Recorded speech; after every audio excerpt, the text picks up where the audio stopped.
দেখেন এই যে চুলা বলে গ্রাম অঞ্চলে, এই যে চুলার পরিস্থিতিটা দেখেন একেবারে পানিতে পরিপূর্ণ। এই যে দেখেন আমি যদি উঠা দেখাই, এই প্লেসে রান্না করবো আর রান্নার স্থানটা দেখেন। এই যে দেখেন আমি এখন একেবারে আমার কোমর পর্যন্ত পানি, এবং এই হচ্ছে ঘরের পরিস্থিতি। ঘরের ভিতরে একটু ঢোকাম তাহলে। আচ্ছা আঙ্কেল, আপনাদের মানে হচ্ছে ফ্যামিলি যারা কতজন আছেন?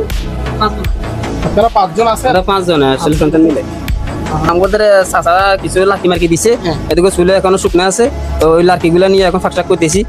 এখানে তো এখন পর্যন্ত কোনো পাক হয় না, এখানে আজকে 10 দিনও পাক হয়নি। এই যে দেখেন যে ঘরটার পরিস্থিতি, এই যে ফ্রিজটা তাও উপরে রাখছে, তাও এখন বলা যায় না যদি পানির পরিমাণটা যদি বাড়ে, এবং যতটুকু শুনেছি বা দেখে আসছি ওদিক থেকে প্রচুর পরিমাণ আবার স্রোত আসতেছে, মানে পানি আরো বৃদ্ধি পাচ্ছে। এই জায়গাতে কতগুলা ঘর আছে?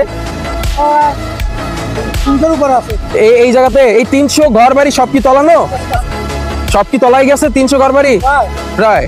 আচ্ছা, যারা আসলে ঢাকা থেকে আসবেন বা বিভিন্ন বাংলাদেশের বিভিন্ন স্থান থেকে আসবেন, আপনাদের কাছে আমার অনুরোধ থাকবে তারা গ্রাম পর্যায়ে একটু ঢোকার চেষ্টা করবেন। তো এইবারেও আমরা চাচ্ছিলাম যে চট্টগ্রামে গিয়ে বন্যা কবলিত অঞ্চলগুলোতে বা সেই জায়গায় গিয়ে ত্রাণ বিতরণ করতে বা আমরা যতটুকু পারি সাহায্য সহযোগিতা করতে। বাট এইটা যখন আমি বলছিলাম, এর ভিতরে কিছু কথা উঠছে।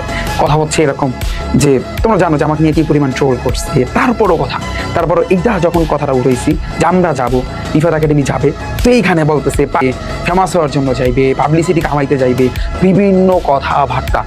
আমি বুঝি না যে তারা কি চায়, রিফাত একাডেমিকে তাকে তারা আসলে কি চায়, কি চোখে দেখে আমি আসলে নিজে বুঝতে পারতেছি না যে তারা আসলে কি চাচ্ছে। এতদিনে আমি চলে যেতাম, শিওর আমি চট্টগ্রামে চলে যেতাম, এতদিন আমি চলে যেতাম। বাট অনেকে অনেক কথা বলতেছে, এমনকি স্বনামধন্য টিচার যারা, তারাও আমার বিরুদ্ধে কথা বলতেছে। এখানে বলতেছে পাবলিসিটি কামাইতে যেতেছে, ভালো সাজার জন্য যাচ্ছে, ভালো সাজার জন্য এখন চট্টগ্রাম যাইবে। কমেন্টগুলো দেখো।